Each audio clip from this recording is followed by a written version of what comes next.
Assalamualaikum, Madam. Okey, pengenalan. Secara umumnya, Malaysia terdiri daripada masyarakat yang berbilang kaum, agama dan keturunan. 3 kaum terbesar iaitu kaum Melayu, kaum Cina dan kaum India. Perpaduan di Malaysia merupakan satu keistimewaan yang memainkan peranan penting demi mencapai negara yang maju dan aman damai. Perpaduan dapat diwujudkan dengan penglibatan aktiviti yang disambut oleh sesebuah masyarakat seperti Hari Raya Aidilfitri, Tahun Baru Cina dan perayaan Deepavali. Konsep perpaduan. Secara umumnya, perpaduan merupakan penyatuan dan darjah serta jenis penyatuan yang dipamerkan sesebuah masyarakat atau kumpulan dan jiran mereka. Ia merujuk kepada semua perhubungan sosial yang mengaitkan manusia. Asas perpaduan bagi sesuatu masyarakat adalah berbeza. Contohnya, masyarakat ringkas ia berdasarkan hubungan kekeluargaan atau nilai murni seperti hormat menghormati. Manakala masyarakat kompleks terdapat teori yang menyumbang kepada perpaduan sosial atau masyarakat. Perpaduan juga merupakan asas kemajuan dan pembangunan sesebuah negara kerana perpaduan menjadi pengikat terpenting dalam mencapai kejayaan. Hari ini kita akan membincangkan tentang nilai-nilai murni dan teori-teori yang dapat mengeratkan perpaduan kaum di Malaysia. Nilai yang pertama ialah nilai bertolak ansur. Kita harus bertolak ansur supaya mengeratkan hubungan silaturahim antara satu sama lain kerana negara Malaysia ini adalah negara yang berbilang kaum. Dan nilai ini berselari dengan nilai teori utilitarisme, iaitu seorang individu yang melakukan kebaikan harus memastikan bahawa kebaikan itu didatang kepada orang ramai juga. Dan nilai yang seterusnya adalah nilai bekerjasama antara berbilang kaum. Setiap kaum mempunyai ajaran yang berbeza, tetapi setiap kaum mengajar bahawa kita harus ikut menjalani yang betul dan menghormati orang lain. Teori ini berkaitan dengan universalistic behavior, iaitu semua orang harus memberi layanan dan penghormatan yang sama tanpa mengira kaum. Nilai yang seterusnya adalah nilai hidup secara aman. Kita harus mengutamakan kedamaian dan keharmonian demi masa depan negara kita, dan nilai ini juga berkait rapat dengan teori universalistic behavior. Nilai yang terakhir adalah nilai menghormati antara kaum. Kita harus menghormati pandangan, pertimbangan, penanggungan dan kritikan kaum lain kerana mereka juga mempunyai hak yang sama rata seperti mana yang kaum lain mempunyai di negara ini. Dan nilai ini berkait rapat dengan moral behavior, iaitu ia menegaskan bahawa semua individu haruslah bertindak dengan hak kemoralan masing-masing. Seterusnya kita akan melihat kepada teori pengayatan perpaduan kaum di Malaysia. Teori yang pertama ialah teori kemoralan sosial. Apakah itu kemoralan sosial? Kemoralan sosial adalah perbuatan manusia yang menyebabkan sesuatu peraturan ditentukan oleh masyarakat dan dijadikan sebagai undang-undang dan diberi otoriti dalam masyarakat. Sebagai contoh, kita sebagai rakyat Malaysia harus menghormati adat dasar kaum lain walaupun itu bukan adalah adat dasar kita. Itu adalah sebagai tanda penghormatan kita kepada kaum tersebut. Teori yang terakhir adalah teori open social system. Open social system bermaksud rakyat bebas bergerak dan bersuara tanpa ada hak sekatan, tetapi ada hak tertentu, seperti rakyat Malaysia tidak boleh mengungkit persoalan tentang 5 isu sensitif di negara Malaysia seperti kebebasan agama, kedudukan Raja-Raja Melayu dan lain-lain lagi. Kekuatan jika nilai murni diterapkan. Kekuatan yang pertama ialah perpaduan kaum yang disemai dalam diri rakyat Malaysia dapat menerapkan budaya hormat menghormati. Seterusnya, memastikan negara dalam keadaan yang makmur serta mengekalkan keharmonian dan perpaduan.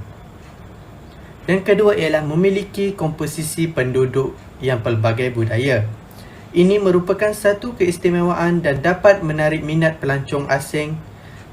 Seterusnya, keunikan cara hidup dapat ditonjolkan melalui makanan, pakaian, rumah ibadat dan kesenian. Kepentingan jika nilai murni diterapkan. Kepentingan yang pertama ialah melahirkan masyarakat yang bertolak ansur. Malaysia terkenal dengan kepelbagaian kaum dalam satu negara yang bebas mengamalkan kebudayaan dan kepercayaan masing-masing. Ini dapat mengekalkan kesetiaan yang utuh kepada negara.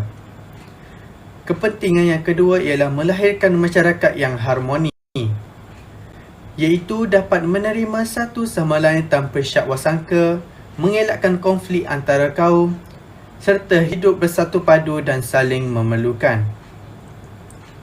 Selain itu, dapat mengukuhkan ekonomi negara. Negara yang aman dapat menarik pelabur asing kerana kestabilan politik, dan negara yang stabil juga dapat menarik pelancong dari luar negara untuk melancong ke Malaysia. Seterusnya, saya bersambung dengan langkah-langkah menerapkan nilai yang dipilih, iaitu nilai menghormati dan bertolak ansur. Nilai hormat menghormati amat penting untuk memastikan masyarakat hidup dan damai. Tidak mustahil jika hilang rasa hormat dalam diri, masyarakat negara kita akan menjadi huru-hara kerana pergaduhan dalam masyarakat. Ini menunjukkan berapa pentingnya amalan hormat menghormati dalam kehidupan seharian kita masing-masing. Nilai ini amat berfokus dengan generasi muda terkini dan bagaimana menerapkan nilai murni hormat dalam hati mereka. Antara cadangan-cadangan menerapkan nilai ini ialah ibu bapa telah memainkan peranan penting dan perlu ditanamkan sikap nilai menghormati dalam diri anak-anak sejak kecil. Ia akan menjadi satu budaya yang akan dibawa sehingga mereka dewasa. Ibu bapa juga haruslah menjadi contoh yang baik kepada anak-anak mereka kerana tabiat orang dewasa akan menjadi ikutan kanak-kanak. Jika ibu bapa amalkan nilai hormat menghormati di sekeliling masyarakat, ini akan memberikan pengaruh positif kepada anak-anak mereka. Nilai kedua ialah bertolak ansur. Orang yang mengamalkan sikap toleransi berupaya menanggapkan sesuatu tekanan atau berupaya menerima kesusahan dan kritikan boleh berkorban untuk orang lain dan bersikap terbuka dan lapang dada. Ini adalah definisi untuk nilai bertoleransi. Hal ini demikian kerana cadangan atau langkah-langkah menerapkan nilai ini ialah pihak sekolah memainkan peranan penting mengadakan aktiviti berunsurkan nilai bertolak ansur untuk melibatkan komuniti pelbagai kaum seperti mengadakan aktiviti bergotong royong di sekolah untuk meningkatkan nilai bertolak ansur dengan sekuat-kuatnya. Melalui aktiviti ini boleh memupuk persifatan kefahaman antara semua pelajar. Oleh hal demikian, kerajaan juga menganjurkan program atau kempen motivasi tentang berapa pentingnya mengamalkan nilai bertolak ansur dalam kalangan masyarakat dan pelajar. Dalam konteks ini, masyarakat haruslah berganding bahu dan bertolak ansur di samping pengamalan amalan tradisi serta kerjasama antara sekolah bagi mengekalkan keharmonian masyarakat.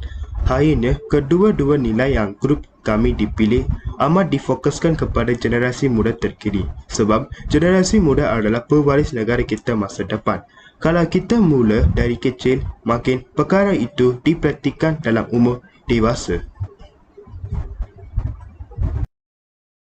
Assalamualaikum warahmatullahi wabarakatuh. Nama saya Amira Natasha binti J. Mesir, A20A1261.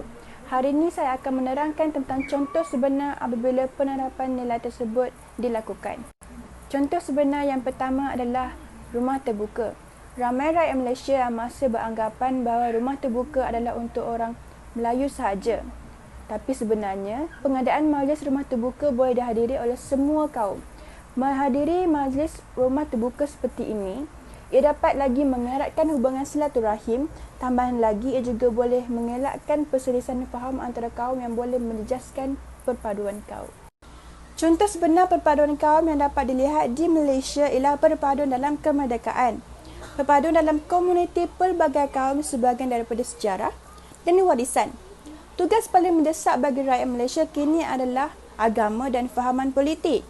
Ia tidak akan berlaku perbalahan sekiranya semua pihak menolak sebarang bentuk ekstremis. Kita juga perlu mengekalkan semangat perpaduan dan muhibah serta patriotisme, bukan sahaja ketika merayakan Hari Kemerdekaan pada 31 Ogos dan Hari Malaysia pada 16 September. Kesan-kesan jika nilai murni tidak diamalkan adalah berlakunya konflik dan pertelingkahan antara kaum dalam kalangan masyarakat Malaysia. Hal ini dikatakan demikian kerana konflik dan pertelingkahan ini akan tercetus apabila nilai murni seperti bertolak ansur dan hormat menghormati dalam diri kalangan masyarakat Malaysia kian pudar dan terhakis pada masa kini. Sebagai contoh, kewujudan kumpulan-kumpulan dalam kalangan masyarakat di negara ini yang berani mengeluarkan kenyataan yang menyentuh sensitiviti masyarakat, bangsa dan agama boleh menyebabkan ke arah konflik maupun pertelingkahan yang besar antara kaum dalam negara. Perbuatan sebegini secara tidak langsung menimbulkan perasaan tidak puas hati antara masyarakat dan kaum lain yang terkesan dengan perbuatan yang mengancam hal berkaitan tentang isu sensitiviti maupun masyarakat mereka.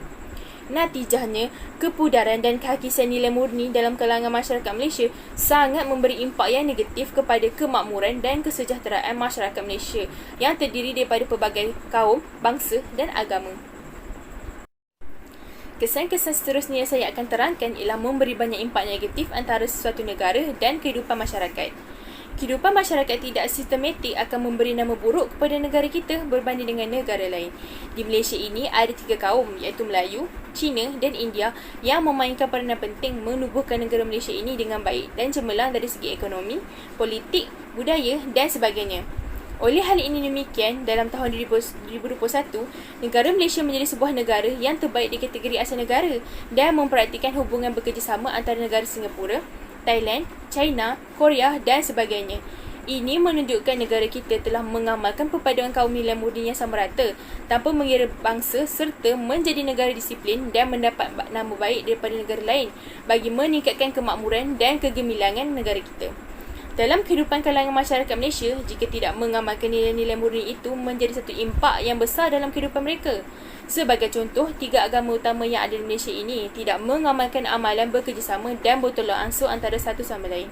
Ini boleh menjadi akibat pergaduhan atau resis dalam pelbagai perkara yang dilakukan antara kaum. Bismillahirrahmanirrahim. Assalamualaikum warahmatullahi wabarakatuh. Nama diberi Anissa Birin binti Ahmad. Nama matrik A20B1272. Kali ini saya ingin membentangkan bahagian iaitu contoh sebenar sekiranya kurang penghayatan kaum. Okey, bagi contoh yang pertama iaitu menyalahgunakan media-media massa. Seseorang individu mencipta akaun palsu bagi mencetuskan provokasi dan perbalahan sesama kaum dengan menghamburkan kata-kata yang kurang menyenangkan terhadap kaum lain dan juga agama lain. Ini dapat menjadi konflik dengan menyentuh sensitiviti sesetengah kaum dan menjadikan satu isu yang hebat menggunakan platform media massa dan ataupun menggunakan akaun palsu. Okey, contoh yang seterusnya, peristiwa 13 Mei 1969. Walaupun perkara ini sudah pun lama berlaku, akan tetapi kita tidak boleh sama sekali memandang rendah terhadap peristiwa ini. Kita perlulah mengambil iktibar dan menambah baikkan daripada peristiwa yang telah berlaku, iaitu mengamalkan perpaduan kaum untuk mengelak peristiwa ini berulang kembali dalam hidup kita. Seterusnya, kaum di Malaysia semakin renggang. Ini berikutan kerana tiadanya perpaduan kaum antara satu sama lain. Ini kerana rakyat tidak mempunyai matlamat selari dengan kaum-kaum lain. Sekadar itu saja contoh sebenar yang dapat saya berikan sekiranya kurang penghayatan perpaduan kaum, iaitu menyalahgunakan media-media massa, peristiwa 13 Mei dan juga kaum di Malaysia semakin renggang.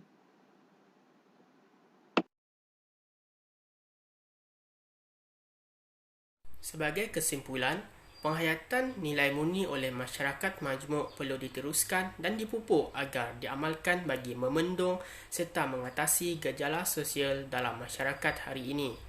Perpaduan kaum adalah matlamat yang penting yang ingin dicapai oleh semua negara termasuklah negara Malaysia. Tanpa perpaduan, sesebuah negara itu akan menjadi lemah, sukar membangun dan mudah diancam sama ada oleh kuasa luar maupun dalam negara.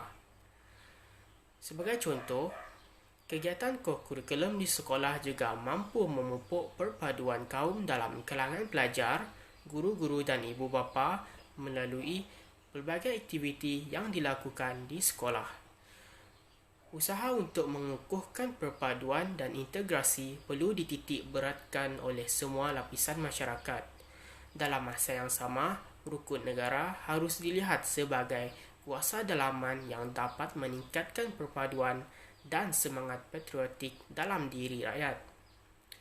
Oleh itu, perpaduan dan integrasi nasional dapat dicapai dalam kehidupan masyarakat Malaysia justru melahirkan masyarakat yang harmoni dan sejahtera. Sekian, terima kasih.